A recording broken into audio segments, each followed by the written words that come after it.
جو foreign office نے جس کی وضاحت کی، پھر اسد مجید کے حوالے سے جو انہوں نے ARY پہ اور دوسری جگہوں پہ بیانات چلائے. تھوڑی دیر پہلے اسد مجید نے بھی کہا کہ جی میں نے کوئی بیان نہیں دیا، میں نے کچھ نہیں کہا، اور میرے حوالے سے جو چیزیں چل رہی ہیں وہ بے بنیاد ہے. تو بات یہ ہے کہ خان صاحب کو تو کچھ نہ کچھ تو کہنا ہے. ان کی جو پوری کوشش ہے وہ یہ ہے کہ وہ تمام معاملات اٹھائے جائیں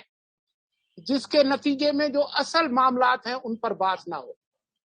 اس پر بات نہ ہو کہ جی آپ نے 1 کروڑ نوکریاں دینی تھی، 4 سال میں کتنی نوکریاں دی، آپ نے 50 لاکھ گھر بنوانے تھے، کتنے گھر آپ نے بنوائے،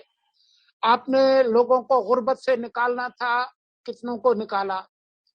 آپ نے جو ہے وہ پارلیمان کو مضبوط کرنا تھا، وہ کتنا کیا، آپ نے جو وعدہ کیا تھا کہ آپ PTV اور ریڈیو پاکستان کو اور APP کو آپ BBC کے خطوط پر آزاد بورڈز کے طور پر چلائیں گے، اس کا کیا ہوا. آپ نے کہا تھا کہ ساری دنیا کے لوگ جو ہے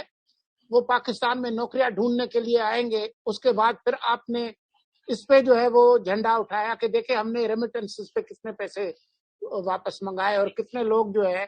وہ ملک چھوڑ کر چلے گئے نوکری کرنے کے